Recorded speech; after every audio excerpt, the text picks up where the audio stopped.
So we're still waiting around for another song.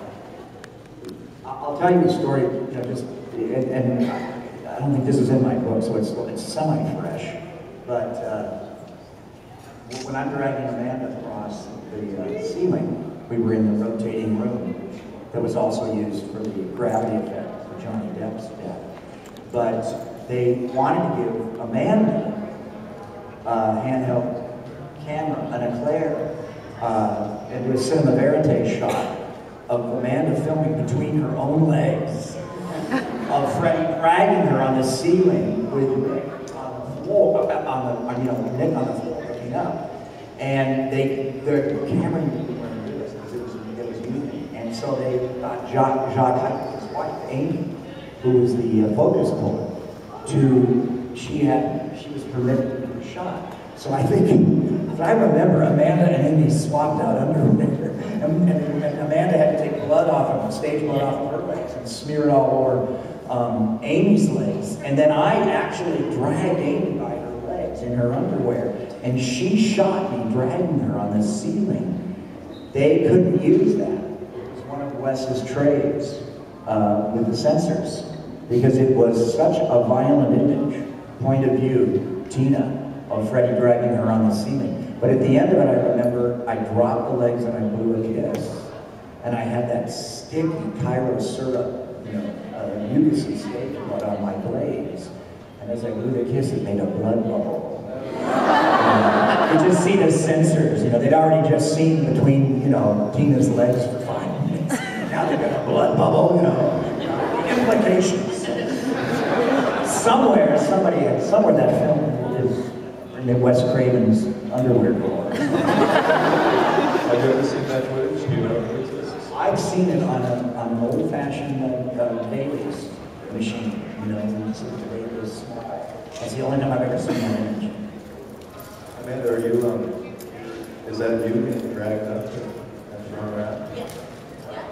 And I forgot about that when you brought that up. And we did not share underwear. I just had to make that clear. I don't share underwear. But yeah, that was me being dragged around the support. I did everything in that except for the fall from the ceiling to the bed. And you were sore from that wire. Yeah. Now we have, of course, then Ken. Some people's favorite Nightmare CD. You're in the third one. You had a lot of people say that that's the best.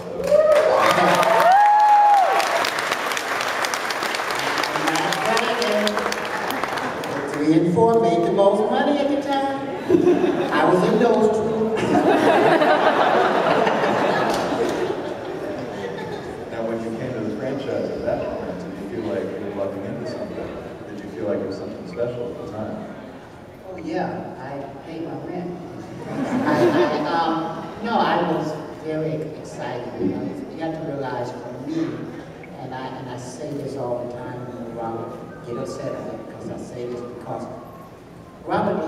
was a big brother to everybody. He and Helen, he was like a big brother and big sister. So when we came on to do the movie, they looked after us. And I know, for me, I don't know about anybody else, they're always trying to find some dirt.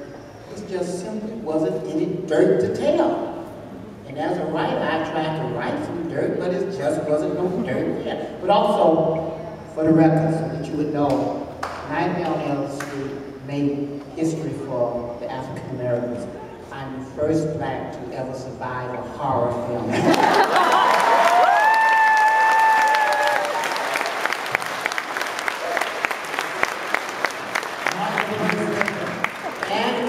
To a sequel. That was unheard of. Ken just brought up something interesting, because I remember on 2, and we all knew that Mark, had come from New York, and Jimmy Dean, some of my favorite actresses in the world, and Mark is really funny and fun to be with, but about 2 weeks into that shoot, you were really immersed in the character. And it was hard. My makeup hours are so strange, I don't always see everybody. And I'm in the chair while Mark's shooting in the morning, but I remember telling Mark, to pace yourself, because he had all these humongous effect sequences Plus, you know, I think he was losing weight every day because he was in character, you know, all the time.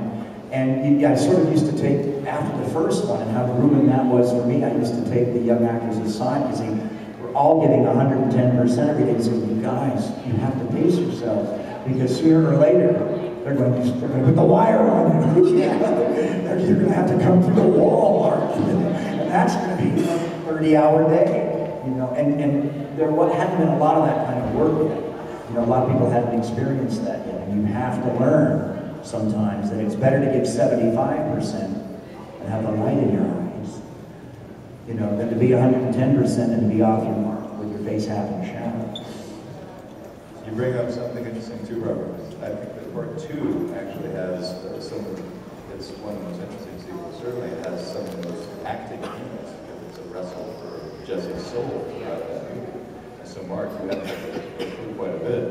And as an actor with some real training, how does it feel, first off, to have one of your first, I think maybe your first leading role in a movie, and a horror movie, and the sequel to such an iconic horror movie? And what kind of acting do you think? So you're acting, obviously, Robert Anderson's ready to do. Well, a part of my training was, and actually this became kind of part of the problem for Nightmare on Elm Street 2, is I was taught to work off the script. So whatever they wrote in the script is what I did. And I remember looking at some of them thinking, God, this is the latest script is very bizarre.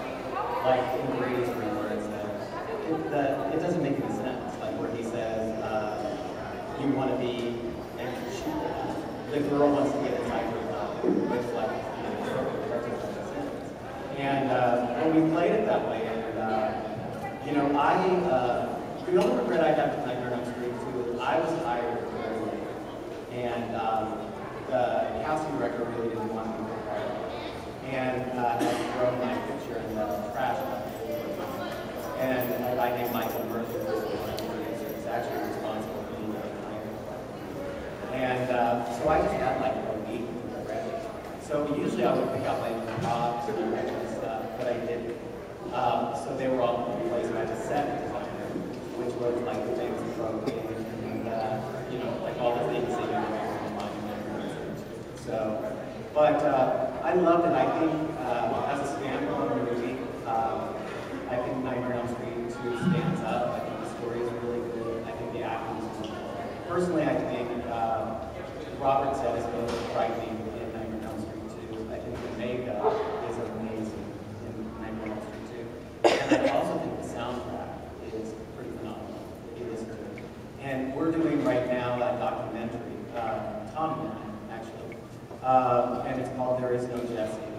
And it's about why the first Nightmare on Elm Street 2 was so disliked and so hated.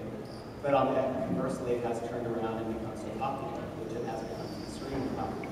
I've been in Europe 6 times this year, and I have like a fan base that like is mind-boggling how big they are.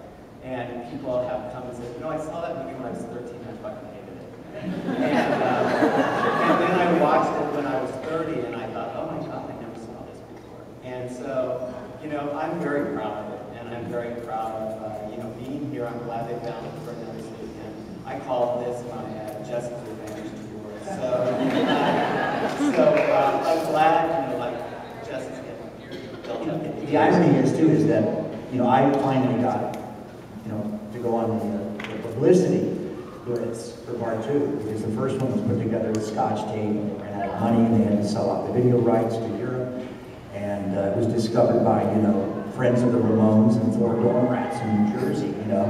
They had no money to publicize it. It was a completely organic grassroots hit. But part 2, by the time part 2 came out, there had been this sort of snowballing effect from part 1. Brothers and sisters had picked up on it, you know, MTV had picked up on it. I got to go to Europe for part 2, Mark, and part 2 went through the ceiling in Europe.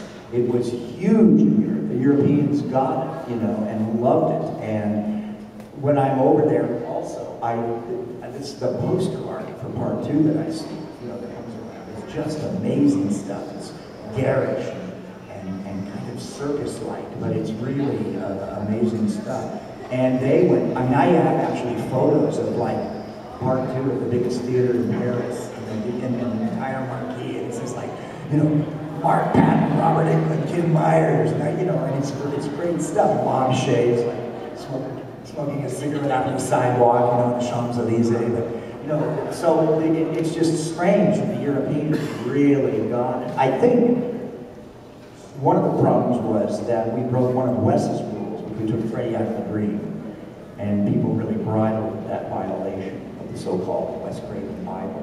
So that may have been one of the problems stateside. Yeah, we broke a rule of faith. Right, but I think also, you know, on a certain level, those rules were really set, and they weren't set until part 3, because they never expected this to be a franchise, quite frankly. And so when they rolled into part 2, it was just like they had a different director, Wes wasn't involved, and of course Wes would have no reason ultimately to, you know, have anything to do with part 2.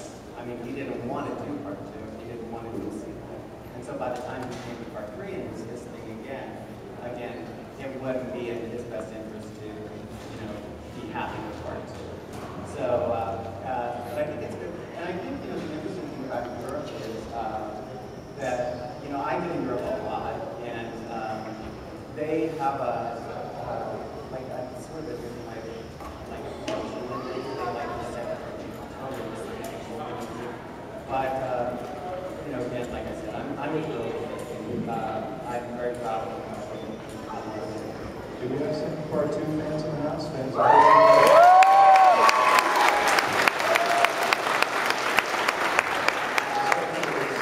like other movies, like other sequels that were off model, I think that Halloween 3 that was hated at first. I appreciate it. It's one of those that, yeah.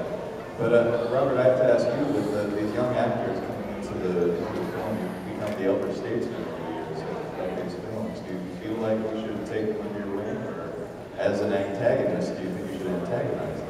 You take them all from Europe and buy me some Riesling. No, you know, first of all, I've never heard this story Mark just shared about the casting director for 2. And the irony is that I was given Mark's name, and other people knew Mark's name, and we all knew who Mark was, you know, from this incredible project, Robert Altman film. I mean, my God, you know, come back to the 5 and 9, Jimmy Dean, and you know, I later directed Sandy Dennis.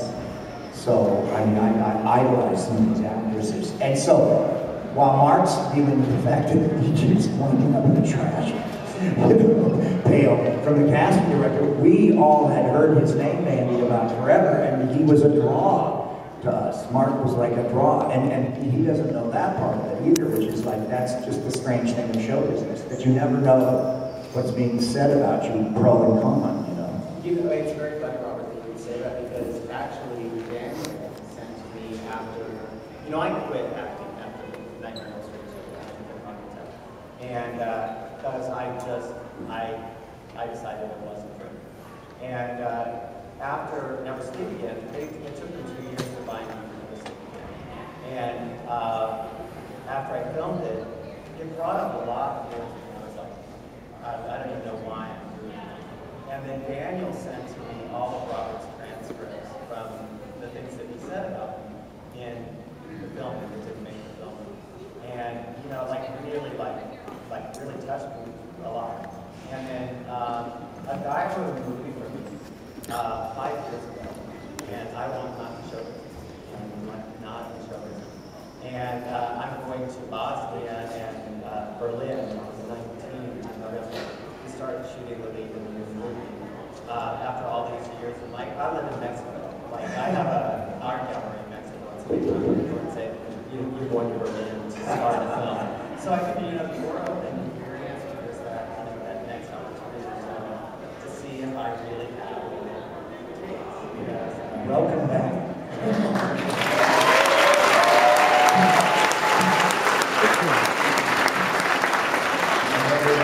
Do you have similar experiences of feeling like Nightmare pushing on the map?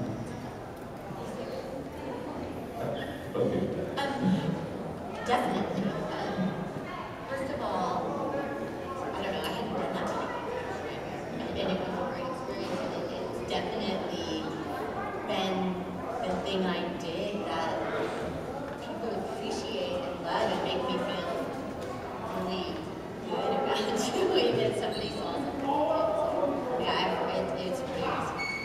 you had a lot of heat from Silverado. Because that film was a phenomenon. It was the return of the Western. You know, and you're everywhere. You're flirting with everybody from Kevin Kline to everybody with the first name Kevin. Yeah, I only flirt with people named Kevin. Yeah. But I remember that was a huge film. Yeah. And I remember your image everywhere. And I think I told you that I was on a jury in Brussels, for the Brussels Festival once, and there was some film that you had done then that clicked over there, and at the top of the stairs, where you walk up to get into the back of the orchestra for all the screenings in Brussels, they had like literally the size of one of these windows, a picture of a man. You know, and I come running back, and I come running back, and I think I told you, I ran into you at a party or something. I said, "Oh, it's so good." And I kept imagining a man with like a New York log where she could hang this thing. Wait a minute, it's 3 stories tall. She doesn't have room for it. You know what's so funny? What was that? I did these 2 vampire. That's it. It was a vampire. Yeah, But it's Europe, and they love. They love them. Them and fraternity boys. I mean, it was really big in the fraternity circuit. No, but it was a vampire film. It was this amazing image. Yeah, it was like this long, amazing. bubble-headed, vicious vampire. Yeah, blonde vampire. I know, and then nobody saw it. Pre-Twilight, you know, Europe, Yeah. you know. That's so funny when you told me that. It would be cool just to see that. I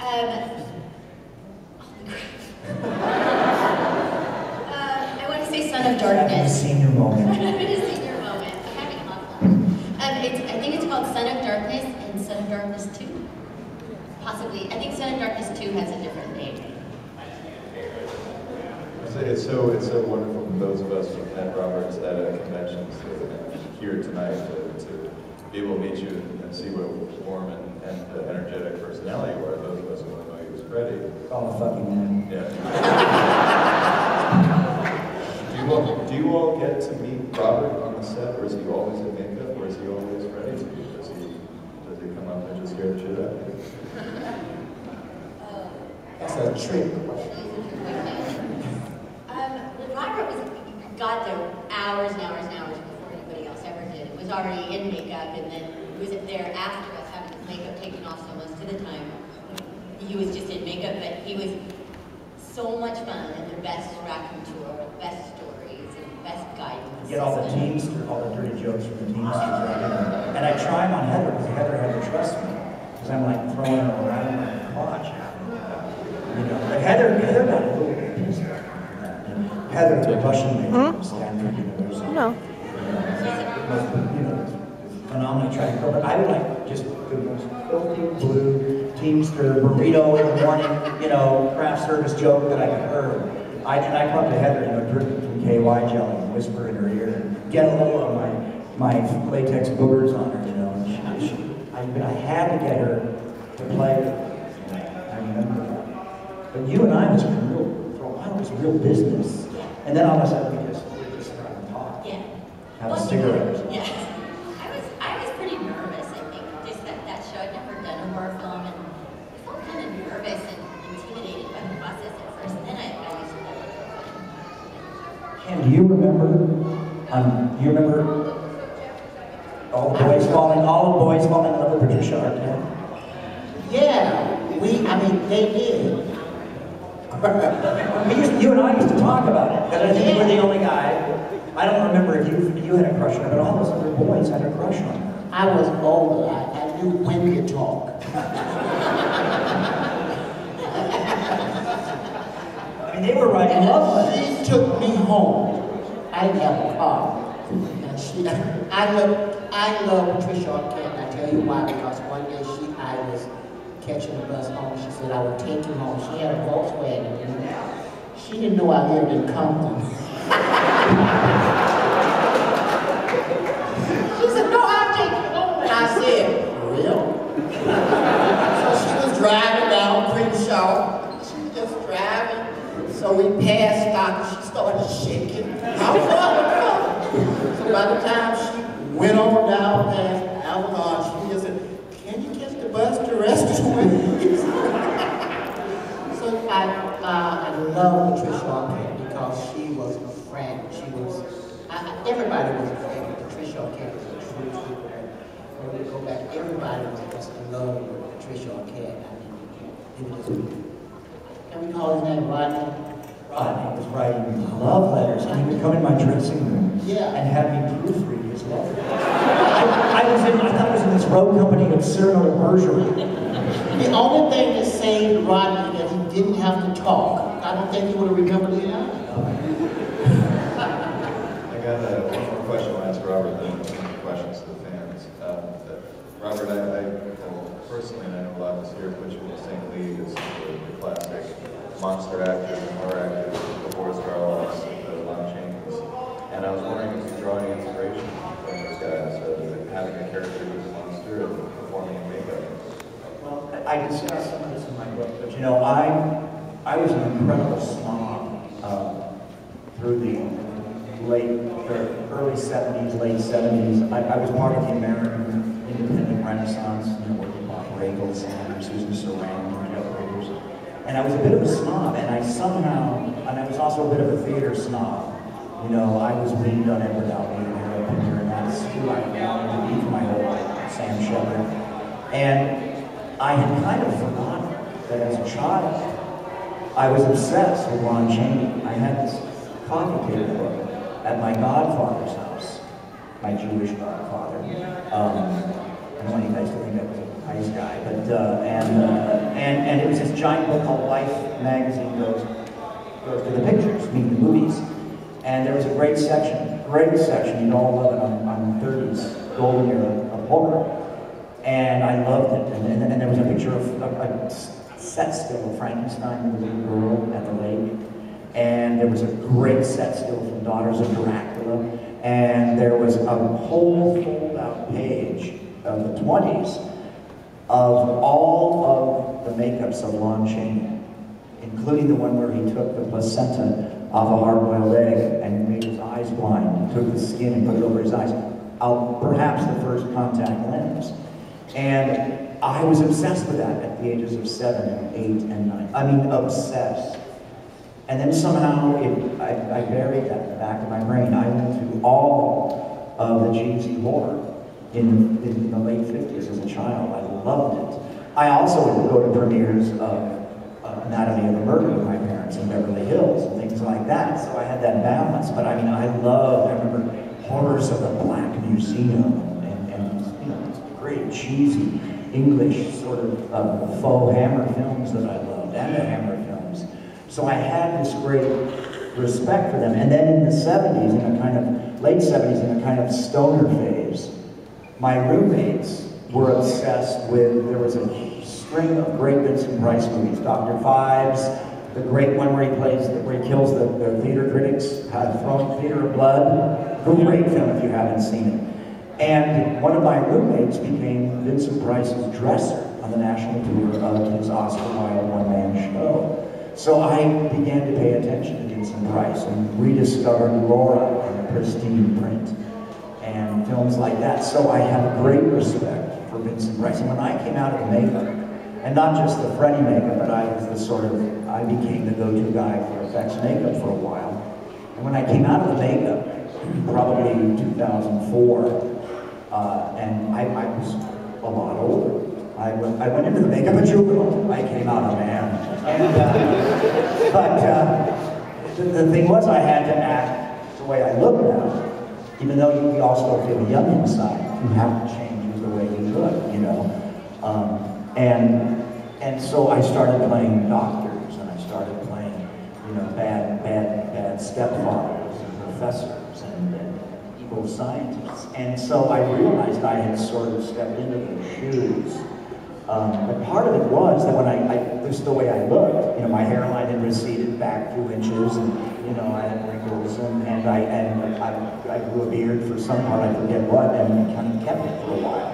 And it just sort of happened to me. They need somebody to do that. Like we don't have a Cary Grant now, and we need a Cary Grant. We don't have a Steve McQueen. We need a Steve McQueen. Maybe Matt Damon might fill those shoes. I mean, I love the Bourne films. Maybe Matt Damon can be our new Steve McQueen. But those Steve McQueen or Elvis Presley or James Dean, or Cary Grant, or even some of the great character actors from the 30s, 40s, and 50s. They're archetypes. There's a reason those guys look and act and play those parts, because those are the parts that playwrights and screenwriters have been writing for hundreds of years. And sometimes when you don't have one of those guys, it hurts the quality of movies. You know we're Generation X romantic comedies now. We don't have that young, goofy, 25-year-old Cary Grant. We really don't have that guy. We need it. A guy that's foolish and also good-looking and leading man. May I answer that last thing about meeting Robert? Actually, before I met Robert was one of my very favorite actors, and a particular role that I didn't know was Robert. And I love Buster and Billy, the movie Buster and Billy. And I remember seeing Buster and Billy, and I was an actor. And this is outline, and I thought, where did they find an outline? And I mean, it's like, this is so specific. And it's like, it's a wonderful thing for 16. And so that was really my introduction. And so, it's like I knew that he was a great character actor. And like, from actors, the highest affirmation you can get, absolutely the highest affirmation you can get is that you're a character. And it doesn't matter whether you don't under 5 lines or 10 lines or whatever it is, you're that guy, that journeyman who will do the whole age range. You get into 20, 14, where it gets up, and then when you're 9 years old, that's the deal. That's the deal for actors. And this is what you're looking at. When is an underdog that we look at? Let's look at